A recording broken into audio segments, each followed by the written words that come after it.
Good morning, and thank you for joining us. Thank you so much to all of our sponsors who have made this event possible. My name is Laura, and I'll be your host. Like all of you here, life gets crazy, balancing everything on our plates. I'm a single mother of a child with autism, and I work full-time. I live 600 miles from my aging parents. It's obviously difficult at times to address all the needs that everyone has. Today, we're here to explore the challenges that are unique to our generation, the sandwich generation. Those of us who are caring for our own children, working, and also embarking on the task of helping care for our own parents. We have three panelists with us today that we hope you'll leave here with strategies and insights that will help you navigate this season of life. We want to make this a dialogue, so please look at the chat for a link to Slido and submit questions for our Q&A at the end of the session. Let's go around and let each of our panelists introduce themselves. Perry? Hi, my name is Perry Trowbridge. I live in Nashville, Tennessee, or the suburbs of Nashville, Tennessee. I am a husband to my wife of 20 years, actually here 20 years in a couple weeks, Alyssa, and then father to my 10-year-old son, Evan. Evan has cerebral palsy, so we work with him on the special needs that he has and the additional help that is needed to help him grow into the person that he wants to be. And then we have our parents who live several states away from us and how they're starting to age and deal with some of the things that come with aging parents. So I'm speaking today really as an ally to my wife, as I think everyone on this call can understand and appreciate disproportionately the work and effort, and I think the mental load falls onto her. And so I'll be speaking today about how I help and am an ally to her in those efforts. Thank you, Perry. Connie? Hi, everyone. My name is Connie Steele, and my sandwich situation is one where I have two boys, and they're a teen and tween. So I'm sure all of you can somewhat relate to the challenges that come into play when you have kids at that stage. And my older son has ADHD, so there are some things that we have to consider to ensure that he really gets the optimal experience he can in school. I also happen to run my own management consultancy, so juggling the responsibilities of my own business just adds another layer of complexity. And lastly, I have a wonderful mother-in-law who unfortunately had a stroke 11 years ago. And since that time, she has inevitably experienced various challenges in her mental and physical well-being. And so the unpredictability that comes with that has created continued pressures to really try to find a way to solve for the challenges that come up really out of the blue, which I'm sure many of you have experienced, and really identify the right support and care, because that has changed over the years. And it's inevitably caused us to learn how to really pivot fast and try to solve problems as quickly as possible with really no forewarning. So for us, really what I hope to share to piggyback on the allyship is how can you start to think about building that right plan and village and really project manage your way to creating the necessary progress, because let's face it, right, the layers of complexity and change and uncertainty we all face makes it difficult. And we all want to try to focus on what we can for ourselves and our family to create traction. Wonderful. Thank you, Connie. Stephanie? Hi, everyone. It's great to be here. I'm Stephanie Roy. I'm an attorney and a partner in a law firm. I like to call myself right now a member of the club sandwich generation. I have a 12 and 14-year-old. My 12-year-old is autistic. So like everyone else, that's like 3 to 4 times the management effort of a neurotypical child to help them achieve their potential. I have aging parents, father that went through multiple rehabs, moving to a place closer to my sister, then assisted living, and then memory care, stepfather in rehab. My mother is having multiple problems. Unfortunately, I have a lot of help and support with my sister, and that's one of the strategies we'll talk about later. And my husband last year treated for cancer, and the treatment for the cancer actually resulted in a major stroke. And we had a month plus of hospital stay plus extensive rehab where, my involvement was critical. He couldn't even, for a while drive himself. He's doing great now, but you can imagine just the physical demands and the mental stress is something unique to this time in life, and then the added kind of middle layer there. So much for everybody to juggle. Oh my goodness. Well, thank you all for being here today and being able to share your journeys and your insights into this season of life. Perry, you want to give us a little more insight on supporting caregivers and how you take on that challenge? Sure. Yeah, so I feel I should start off by saying I feel like of my wife and I, my challenge is the least of the two of us, acknowledging that, again, the majority of the work and also the mental load I feel like falls onto her. And that's really where I try to play my part in being a supporting ally. So first, she describes it, so Alyssa describes it as it's just a mental brick that sits on you at all times. You're always worrying. You're always thinking about the next step. You're thinking, to Connie's point earlier, project managing. What's the next step in the project? That no matter what, for Alyssa, she always has that in her head. And no matter what type of help I can give of stepping in to do something or to, help think about something, or I take care of paying a lot of the medical bills. I don't mind sitting there and going through that. I do that for work normally, so I'm kind of used to it. Even though I can take that and shoulder that, that still doesn't mean that she's not worrying about it. Like, hey, am I going to walk into the doctor's office and they're going to ask me, have you paid your bills? That kind of mental burden is always there for her. So first, dealing with that, it's just making sure that I'm available to listen and to be supportive and to understand her perspective and try and give support where I can. And a lot of that, honestly, is listening, trying to be there, to be listening, to help her when she's asking for help of like, hey, can we solve this problem? I need your input now. But also recognizing that I've learned to let her come to me, because I don't want to add to stress of like, well, hey, how's it going? Or what are you doing here? Or how'd that doctor visit go? I know that she'll keep me informed, but I've learned, at least for me, to let her come to me and to be more the listener, knowing that she's managing through everything and she doesn't need to feel like I'm stepping on her toes, so to speak, as she's taking that on. So that's one piece, that the mental load that she carries. And I think it's probably fair to say that the female in almost every relationship tends to take that on. So at least in our relationship as a male and female, it seems like in those relationships, the females tend to take on more of that mental burden. What I've seen and talking to friends and just talking to my wife. So working in that way. Then the other aspect, there are actual things that you can do, right? The doctor's visits, the therapies, the extra work that you're doing, trying to take on as much of that as I can to help her out. So there are certain things we divide and conquer. I think we all can relate to the idea of you can't be everywhere all the time for everyone. And so understanding, well, where do I have more comfort, or where is my time available that I can help out? And because my work schedule is a little bit more flexible, I try and do, some speech therapies. I try and do some physical therapies. I try to be at certain events so that she's not always having to be at everything. And then also my presence is there so that all of our support group sees me as a part of the team and don't just see Alyssa as carrying everything. They understand that they have both of us there to help them too. So trying to actually take some of the task load itself. And then last and not least, and maybe most important, is trying to help her feel that she has the time for herself and that she can take that time to do self-care, to just do things that she enjoys doing, and that it doesn't feel like she has to be on 24/7 as the lead caregiver. And that, again, doesn't take away the physical things she has to do or the mental burdens that she carries, but trying to demonstrate through my actions that I'm there to support her and I am actually taking some things off her plate.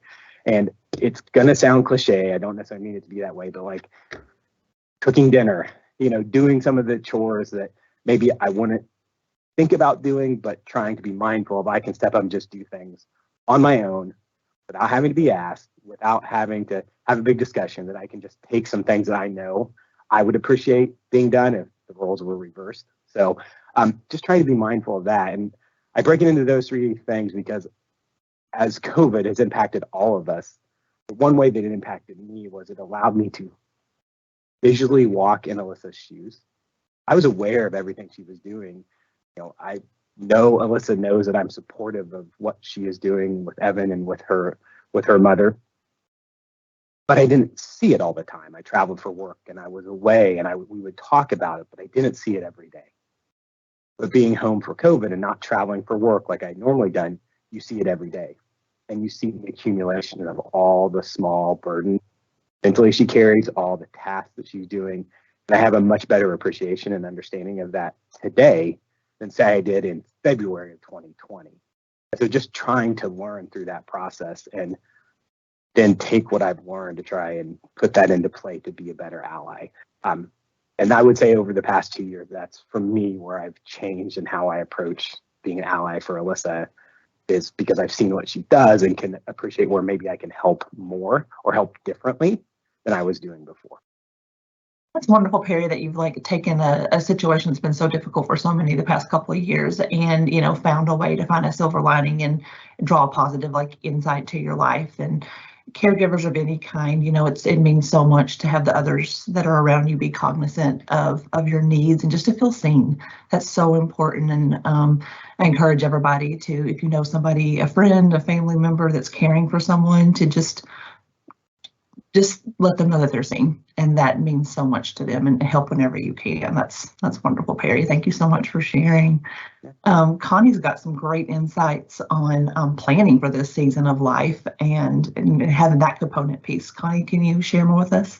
Absolutely. Well, I'm going to piggyback on some of the things that Perry said, because he did some core, I guess, I don't want to call them tasks per se, but he spotted the trends fundamentally. The fact that during the period of COVID, he really observed and listened and had a broader understanding of what was going on, such that he could then identify a plan forward to really support his wife. And I'd say that that is one of the things that when the person who is struggling to help provide the care, in our case, it's, my husband, he's an only child. So that mental burden that you speak of, Perry, right?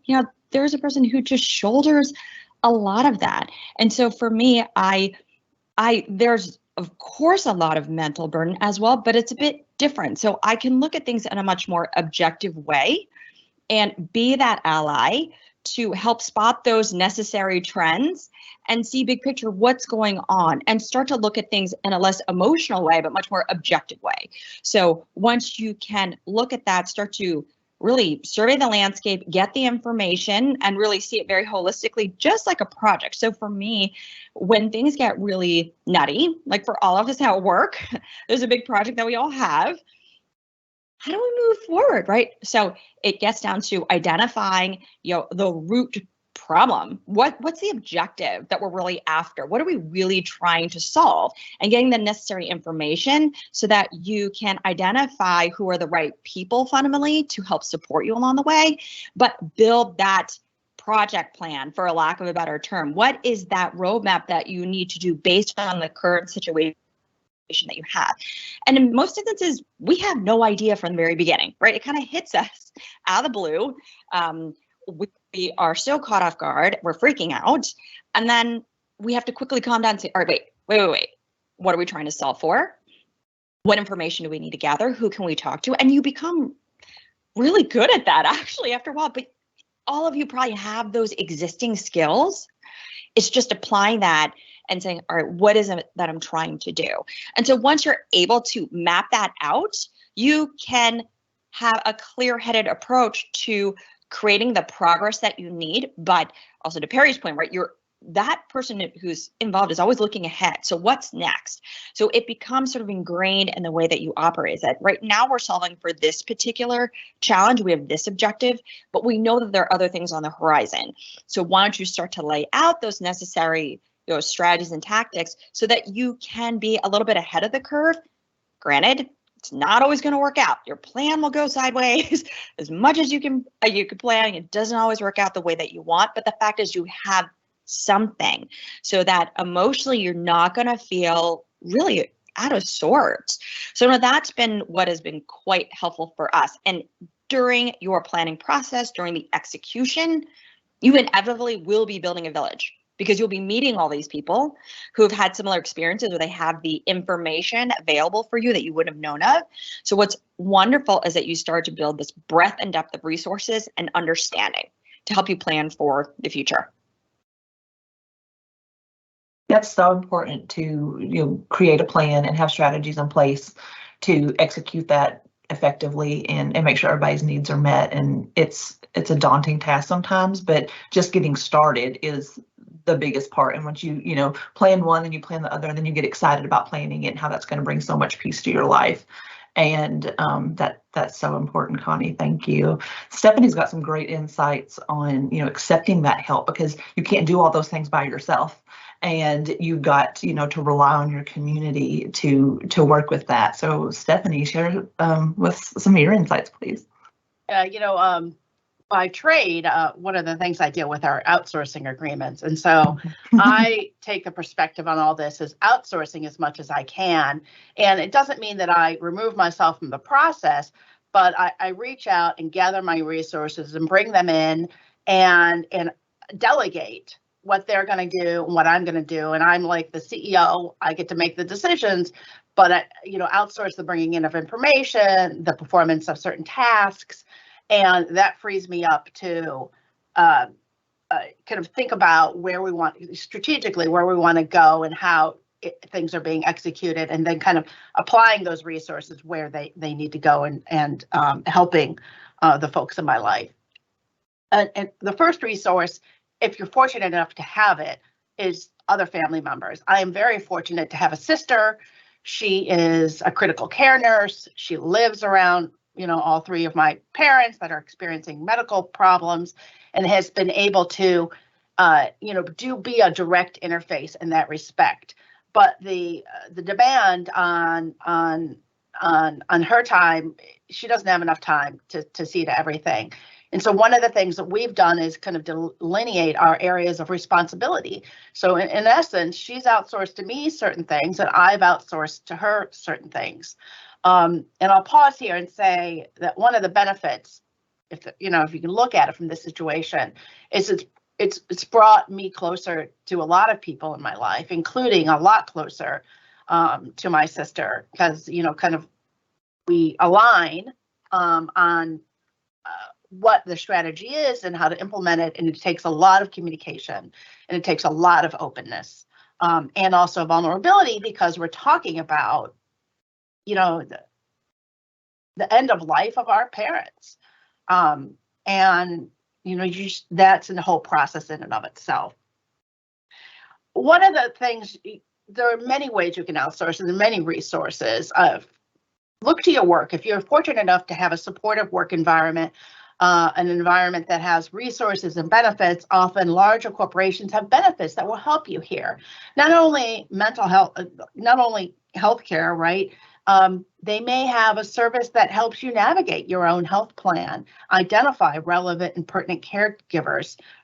This comes into play with children with special needs, especially came into play a lot with my husband. They may also have a service that helps you identify care situations and navigate the care environment for your parents. And we've taken advantage of one. They've helped us identify rehabilitation services understand cost, understand the assisted living options, how costs break down. Just make those calls and kind of report back on the results of their research, and it allows us to narrow down, for example, a few rehab facilities that had a better reputation and that would accept the insurance, some assisted living facilities and what their total costs in. You won't believe how many permutations there are to how assisted living costs things. Not at all standardized. Levels of care necessary and things like that. Another area I think people should consider outsourcing is the legal aspect of dealing all of this. You need a lot of papers drawn up for elder care, living wills, regular wills, powers of attorney, financial powers of attorney, healthcare powers of attorney, general powers of attorney. And I'd also encourage people to think about elder care attorneys, kind of bring them in to help you manage all of that. And another thing that elder care attorneys can also help you manage is to understand your rights under various, when people go to rehab, there are a lot of rules for how long an insurance company has to support that care, the conditions on which they can actually discharge. And by knowing that, we've been able to really get our loved ones a much better level of care and a much longer period of care, because when you know what you're talking about, and the elder attorney can really help you here to guide you in these conversations and even appear in these conversations, they really, the facility sits up and listens, and they realize they can't just do what they want to maximize the revenues, which unfortunately, in our system, that's what happens a lot. Another area, the area is educational, special educational attorneys. And they are an incredible resource to identify your rights in your school systems, especially helping you pay for a private placement if they can't provide an appropriate education for your child. And I do want to say, people think expensive when they think of attorneys. Often these attorneys will pay for themselves, and the money that you save in understanding your rights in the healthcare system, and especially in the Medicare system, there are very established requirements and standards, and your rights in navigating the school system and getting an IEP in place for your child. And if they can't fulfill your child's needs via an IEP, paying for an appropriate private placement. And I do want to, another area that I've leveraged is an educational consultant to find, when I determined during COVID that the public school environment was not going to move my then 10-year-old forward and was kind of that remote environment's detrimental. I used an educational consultant to find alternative placements. She knew the options that were in my region. She knew the experience of other parents with the profile of my child. It was very helpful. She found a great school, and the price was very cabined, right? It was like a firm price up front, certain level of work, so you can plan and budget that.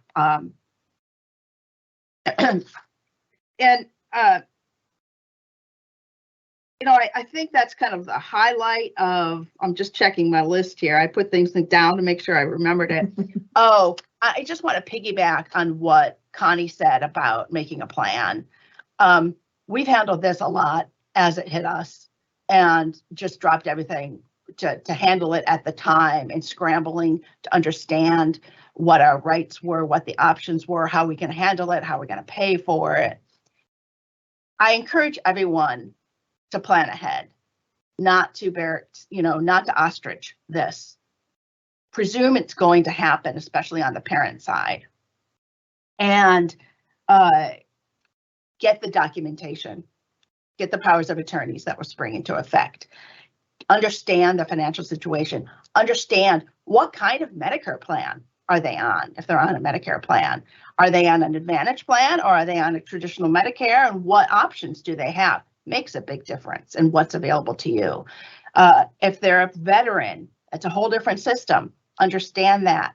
Familiarize yourself with kind of your legal rights under those plans in terms of healthcare, when they can't find an appropriate healthcare provider in their plan, or right to second opinions, right to how rehab this. I mean, I can't tell you how many times we've had 4 rehab stints, and plus my husband's rehab, and we learned it on the fly, and we were successful, but it was highly stressful. If we knew what our rights were going into that, we would have been able to handle it and forecast to the relevant healthcare personnel that we knew what we were talking about, and don't try it, basically. I'd love to build on what Stephanie has said too, that think of it as scenario planning, right? Just like we do in business. So there is the current path that you're on, or what you're dealing with in the moment. Inevitably, those situations can be so stressful that you're just trying to solve for what's now. and you're not thinking about what's next. And what my husband and I think by default do, but it's been so valuable for us, is scenario planning and playing out all the different potential outcomes. Granted, there have been dynamics and situations that we didn't even see coming, and that involved just different relationships and so forth that we didn't even anticipate. But the fact that we had played out these different scenarios, realized these are potentially the right types of resources that we will need, started to research them, understood where they would fit in and plan ahead and introduce them to my mother-in-law as well as my father-in-law. Not to say that they accepted that, so that's a whole nother situation. So just because you came up with the option doesn't mean they're going to accept the option. But at least you're aware of the option and you have a bench, basically you have a pipeline of services that you could tap into. So it's better to know who these people are and what they can do versus not having a clue, and then it becomes a complete fire drill, and the next week, 2 weeks, months are completely subsumed by this, and it becomes so hard to try to focus on your own life. Mm-hmm. So I absolutely just, again, as I keep on thinking, it's being able to spot those trends, just like you're kind of surveying, what could happen, just like in a business situation that we all do. There's different dynamics at play that happen. So anticipate that, because that will just help you manage the ups and downs and really that amplitude of challenges that you're going to have. That's so important to take a holistic approach at everything, from the self-care and the support and the resources and the planning, so that you're prepared for what comes as the best you can. And that helps you feel calmer in turn, that you're like, what, I know it's available to me, and I have somebody I can reach out to, that whether that's a family member or an institution that offers services. It's so important to do that. And that's good for your own mental health too, is feeling prepared. Anytime you feel like you don't have a grasp on a situation, things can get out of control very quickly. And when you're dealing with things as important as this, as caring for, older family members or younger children, whether they have special needs or not, to be that center of calm and preparedness is one of the best gifts you can give your family and those around you. If I could add in, as I'm hearing Stephanie and Connie, you were talk about the preparedness and creating that village and using the resources. Those all great tips. And then I would just add on to say, also give yourself a little grace. I think as caregivers, whether it's to our parents, whether to a child, as much as we anticipate or can build out the plan, we know it's going to change. We know there will be challenges and there will be things you don't anticipate, and it's okay. It's okay if we don't get it perfect. And I think sometimes as parents or as caregivers to our parents feel that guilt or that pressure to get it perfect. And we never do, right? There's always things that you're learning along the way.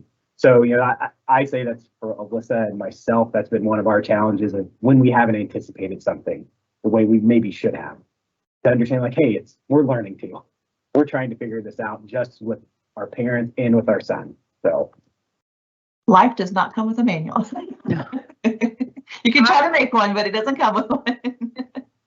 I try to remind myself that nobody gets it perfect, because I feel guilty when there's something I just can't do, or I didn't get it right, that I didn't notice my son's, challenges earlier, and that I'm worried that I'm not having enough intervention for him. But, to talk yourself down sometimes and try to eliminate that kind of type A perfection personality that most of us have probably here, and remind myself that even though other people have been successful in certain areas, more successful than I have in achieving certain interventions or meeting certain needs of the people in their lives, that I'm not seeing where they haven't been successful. It's like looking at LinkedIn, right? Everyone's accomplishments. I'm honored to this. I'm honored to that. If you remind you, it's they're only posting the good stuff, right? Not posting, I screwed up this client interaction or whatever. They're not posting it. So kind of look at it that way. That's so important too, to just, nobody's perfect.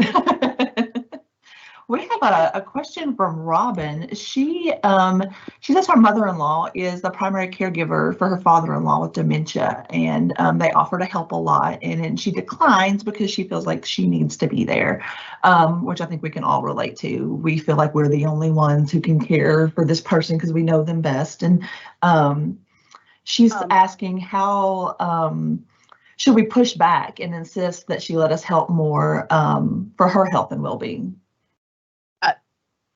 I have a lot of experience here. Insist a lot, push it, tell them it's for your benefit, that you're worried about her, that this would help you. Put it into helping me context with our parents that is often more successful. And I've found a lot of times they're worried about burdening us. They don't want to burden us. They don't, they think it's their weight to bear. Sometimes I start off with, I'm paying somebody to come in. You could not talk to them for the 2 hours they're there. Inevitably, the caregivers, they're good at getting people to open up. And often, in my experience, we just told my father that she's going to stand outside your door. And if she just stands outside your door and you don't let her in for 2 hours, that's what it's going to be. We're not sending her home. She's going to be there. And gradually, and she built rapport, and then he accepted the help. And then that is often a segue to you as well, taking the help yourself. That's my experience. I would agree with that. Sometimes if you plan a time too, like a time that maybe is calm for him, that's one of his calmest times of the day. We're going to come every Tuesday from 6 to 8 p.m. and we want you to even go to the grocery store alone, or go get your nails done, or just take a walk by yourself. Maybe having that scheduled time that she knows that she kind of picks and she guides when the best time for that is. Maybe that could be beneficial for her as well, Robin. I think that, to Stephanie's point, insist, but if you go over there and just spend time with both of them, it gives each of them to some degree a break, because they're two people that are impacted. So obviously the caregiver is quite burned out, but the person being cared for probably would like to engage with other people too. So it's always trying to take into account both sides. And when you bring other people, they can socialize with others and just kind of share how they're feeling. So it does give, your mother-in-law a break, but maybe she'll then see, because if you constantly come over, she won't feel like she has to do everything. You could start to support her in certain ways, take some of that responsibility off. Maybe she'll start to see, oh wait, it could be helpful, because they're not likely to immediately give up what they're doing, right? So just because it's the right thing, it seems really obvious, lots of emotions come in and they don't change their behavior. So some of it also, maybe just having that conversation as well, saying, really, what is it? What is it that's really the driver behind you not wanting support? And spending the time with them in that situation to get at the root cause, because they may not even know. They just know it's my responsibility. I'm the best person to take care of my husband or my wife, without even realizing that maybe at some point you aren't because of where you are in your life. It's not because you don't love them, but if you look at the holistic care they need, you really aren't the best person equipped for this. And it may be also impacting you negatively in a physical way and a mental way.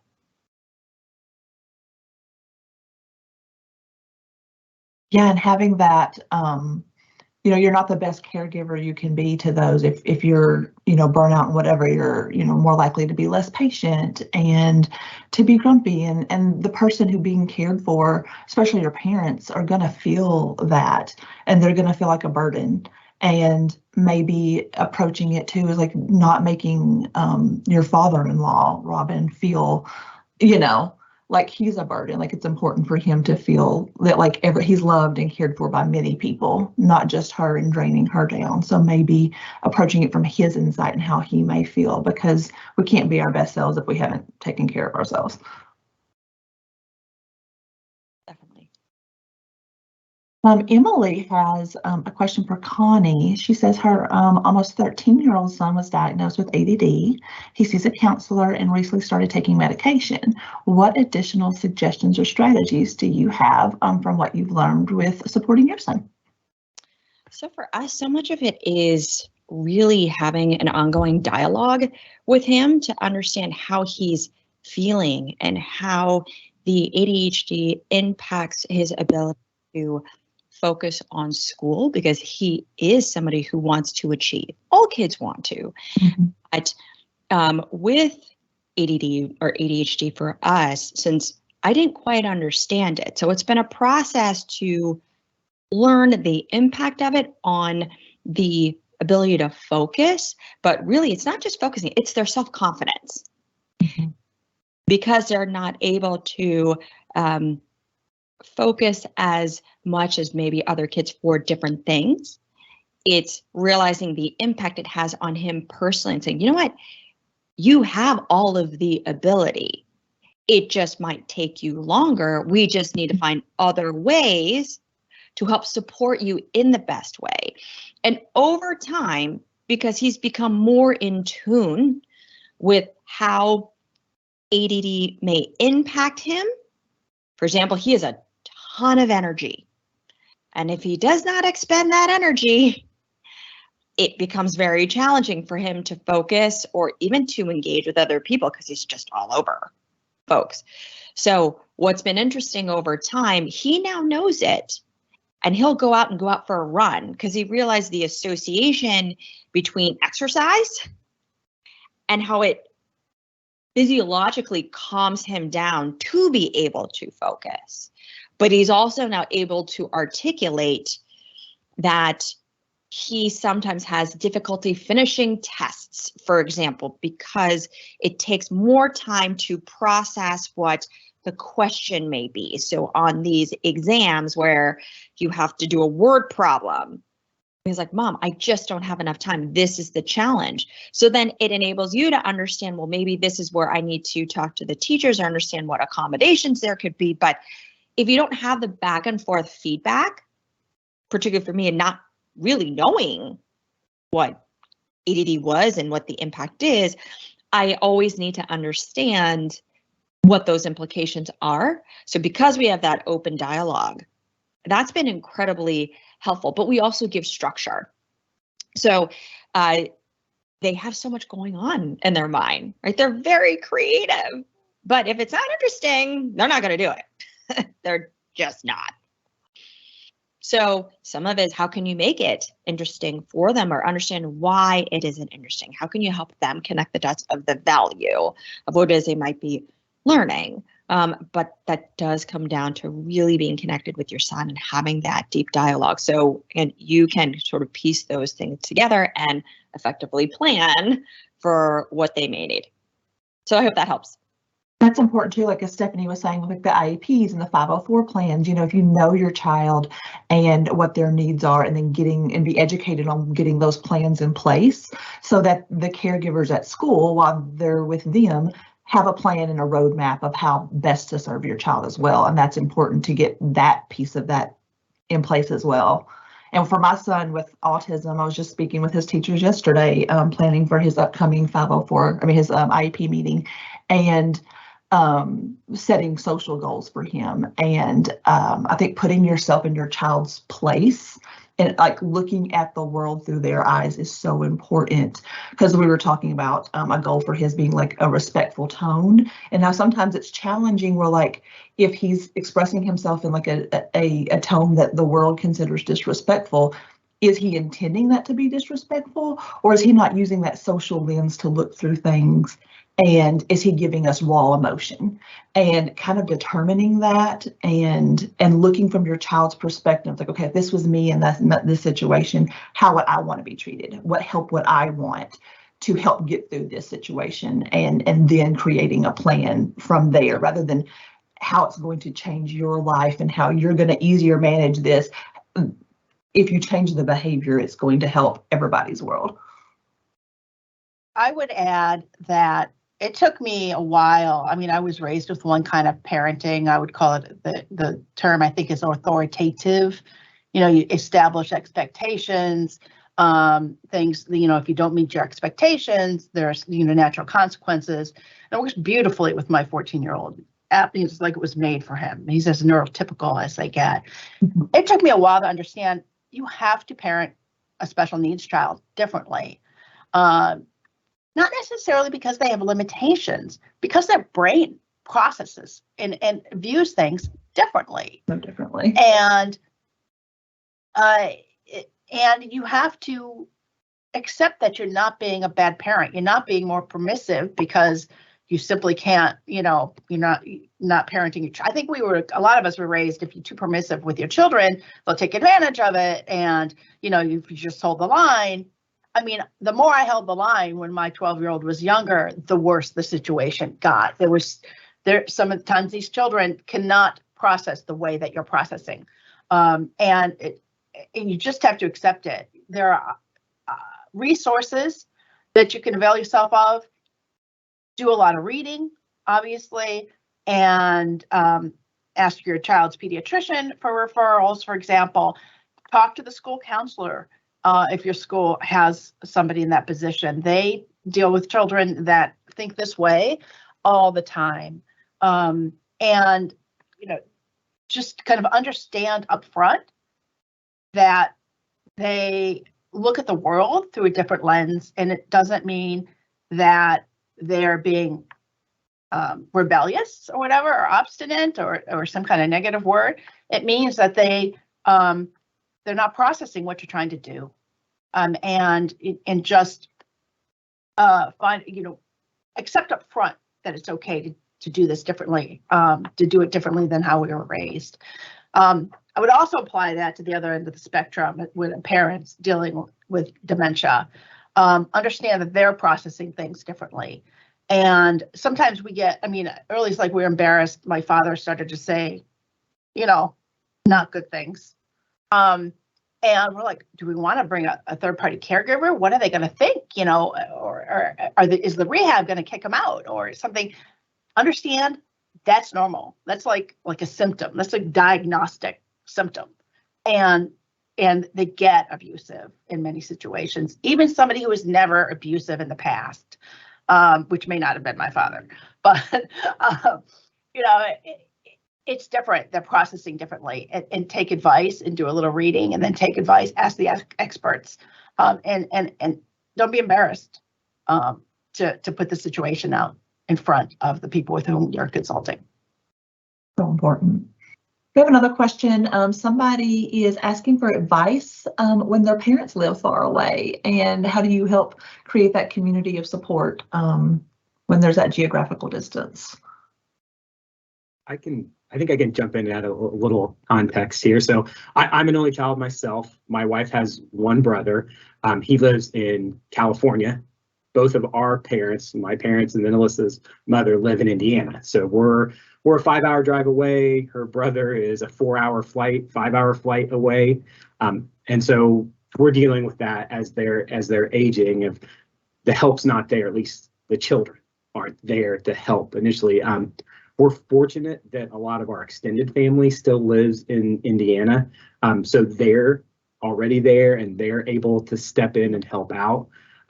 But they face the same challenges we do, right? If our parents don't want to be a burden, they don't want to, you know, put anything on anybody else. But just being able to reach out to people we know, first our family, and then second, we've been fortunate that because we grew up in the area, a good chunk of our friends, say high school and college friends who our parents know, now they know them, you know, as 10-year-old kids and always think of us as 10-year-old kids, right? But, you know, now they're doctors, now they're lawyers, they're adults, they own construction companies. They have expertise and services and help that they can provide. And because our parents already know them, we have been able to help slowly integrate them when there's been assistance needed. So as a recent example, my father had a surgery, the procedure, the surgeon made an error, caused a significant health crisis for him. And he just kind of walked away, just not feeling the greatest about the follow-up.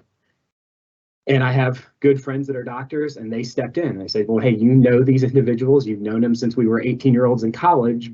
Would you be okay with maybe having them review your file and being able to talk to you as a person, not maybe just as a doctor to a patient? And they stepped in and were able to do that. So you have to be one, fortunate to have friends that have the expertise that can help at that particular time. We did, but I think you also have to be afraid not to ask, or not afraid to ask about that. So I asked my friends, like, hey, would you do this? Absolutely. They said, yes, for your parents, of course. And then you have to also be able to ask your parents, right? And help maybe persuade your parents. And, it was a couple conversations, but eventually got them there. And then they had a great conversation with a couple people they knew who are now doctors, and they walked away like they had a better understanding. They knew and were better educated about the questions they needed to ask their doctor now as a follow-up to help get them the treatment they needed. So I think lean into going back kind of to Stephanie and Connie's point of like having a plan, and Stephanie, you were saying, use your resources, use the network. I think that's one of the biggest things you can do, because when you're not there, it's hard to always be there. And just to be honest, you can't always be there. So it's just trying to figure out when can you be there, and when can you rely on resources that you haven't. And that's okay. Actually, maybe that's the best thing to do. I'm not a doctor.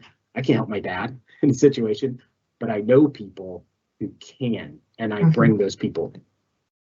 So important to use your resources and what's available to you. Switching. I just want to real fast.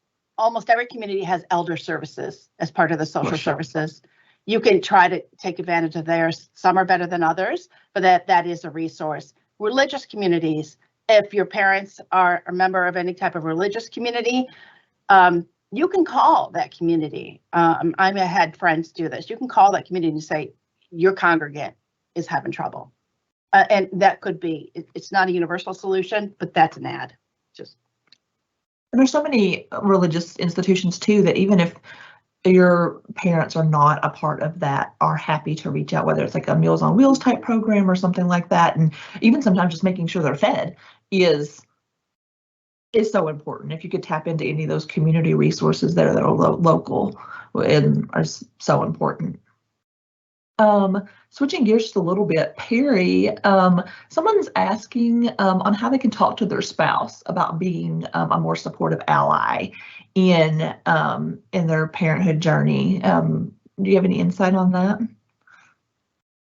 Yeah, I mean, I'll try to give some insight. I'm difficult conversation to have. I'm on the receiving end of this, and I should say, Alyssa is her own advocate, right? Like, she doesn't need me necessarily. Like, she will tell me when she needs something, or she will tell me when she thinks I'm not living up to her expectation of what she needs as a partner. Like, she's confident and forceful enough to just say that. Like, that's a dinner table conversation we've had over the years about many subjects, many topics, and that's good, right? It's healthy. Like, she's my best critic, which allows me to be the best ally for her, right? Because she's telling me where I'm not meeting the standards. And that doesn't mean that, like, I'll be honest, not every one of those conversations am I probably the best respondent, right? Can I be defensive? 100%. I can say, no, I'm really supporting you. She's like, no, you're not. Listen to what I'm saying, right? And so we've been married 20 years. I think we're better communicators now than we were that first year, but that takes time. So I guess the only insight I could have is, don't be afraid to bring it up. Like, if your feeling is your partner isn't being the ally you need, tell them that. And I will say that I probably didn't receive that well the first time she brought it up with me. And I'm more willing to be a better receiver of criticism now, because we've been able to work through that. Criticism is not saying you're a failure. Criticism is saying, I want you to do better. Just like that when I give parenting to my son, or my parents gave parenting to me, it's not because there's some sense of like, this is bad. It's just like, we want it to be better. So I guess I would say just have the conversation. It's sort of like anything in life, take the first step. And yeah, maybe the first step feels really tough, or even the first conversation isn't the greatest or most productive, but it's putting it out on the table that, hey, I need or expect more from you. And I think any partner is going to eventually come around to that if you're putting that in front of them. If they choose not to, that's maybe a bigger indication of other things, but I think most people would want to try to do better for their partner. They may not be there at the first conversation, but you can't get there without the first conversation. So I just say, go for it. Put it out there and say, this is what I need, and this is why I'm coming to you, because I want it to be better. I want to add to that because the partnership piece is so important when you can have that transparent discussion with your partner, whether it is a spouse or not, right? Because you're a team. and for those who may be struggling with finding a team member, I think that's one of those things that could be really valuable for you for your own self-care. Who is it that could be an ally to you that can help support you and give you objective insight into how to handle a situation? Because inevitably one person might be more emotional than the other. And so it will counterbalance those ups and downs that you're going to have. But this way, by being able to have that communication and that transparent communication, you're going to be able to figure out what the next steps are so much faster. Otherwise, it's inevitably in your head. It's all in your head, and it's going to be so much more difficult to figure out what's next because you're dealing with so much at the same time. So I 100% agree with Perry is that sometimes you just have to say it and get it out. It's too much going on that it's easier to just be somewhat direct and transparent and say, all right, now what? And finding the right time and then tapping into that planning with your partner to be like, okay, can we plan that every, other Saturday I can go out for 4 hours and do the shopping myself or have lunch with a girlfriend, and tapping into those planning skills with your partner too. So like he's clear of your expectations and then you can hold him accountable to what he's agreed to do. Absolutely. Mm-hmm. We have another lady here. She says she's a single mom, looks like several children, and she cares for her parents that are in their 70s. She struggles with balancing and figure out what she needs most. How do you figure out how to balance the needs of so many individuals? Just accept that some are going to get more attention at certain times than others. I can't imagine balancing all of those. You're a hero for doing that. I encourage the people in your life to support each other. If at all possible, your children to support each other, your older children at least, to the extent that they can. I don't know the extent that the challenges that they have from this, and get their schools involved, and perhaps try to find community groups. There are community groups, especially for children with special needs, that will help you understand how to help your children, help yourself, and even have nights out and step in to kind of play almost that counseling role, but in a day-to-day setting, which with a lot of special needs children is very important because they need children like themselves to feel comfortable and to build their social confidence, which is a critical skill. And if your child is a member of other groups that need support, I will say I have a trans stepson, and the best thing for him was finding other teenagers that identified the same way and feeling in a safe space. So if you can help them, help your child identify any affiliate groups that they may identify with, that's a big help. And that kind of takes a little bit of the burden off of you because their needs are being met by others as well. I know we're running out of time. I just wanted to know if it's possible for us to take the time, the panelists, to answer some questions if we don't get to them here, because I see some questions, like I have some ideas and I don't think we're going to get to them, and I want to be able to answer if that's possible. Throwing that out for the organizers. It looks like we may be able to type out replies on the Slido. So unfortunately for the ones that we're not able to get to today, maybe we can all chime in and address them and give them some insight on the issues that they're dealing with. So, and I apologize to you that we weren't able to get to your questions. But I think, we're coming to the end of our time here, and something, that obviously is a theme here is taking care of yourself, before you can take care of others, kind of that put your mask on in the plane before you do your neighbors, because you're no good to anyone else in all of their needs if you aren't attending to your own. So maybe we can each go around and say what you guys do for self-care for yourself to make you the best ally, caregiver, parent that you can be. For me, and this really happened, I think, during COVID, but just getting out for a walk at the end of the day, because you're cooped up at home and you somewhat feel enclosed, or so much is coming to you, and just being outside and getting exercise, at least for me, being out and exercising, again, just a walk starts to calm me down. And sometimes it's listening to a podcast or music, but it's just a way to not feel encumbered by the day-to-day pressures, and just that little bit of time that you give yourself will enable you to come back home a little happier and a little sharper. Outside of that, it's hard, admittedly. When I could try to maybe do a massage or something, maybe, but that's rare. So just the little thing that I could do for myself is get a little bit of exercise in, because I know that helps me in terms of my physical and mental well-being. Stephanie or Perry, do you guys have anything that you as your go-to self-care routine? I have cats and I cuddle them. And not everything has to be expensive. No. And honestly, when people talk about self-care, I feel like that's another burden on me that I don't do it or whatever. It feels to me like a burden. It's kind of like that toxic positivity that sometimes we talk about. I just forgive myself for feeling that way. And I cuddle my cats. I'm fortunate enough to be able to travel for work only when I want to. And that's actually a break, but I am fortunate enough to have enough support that I can do that.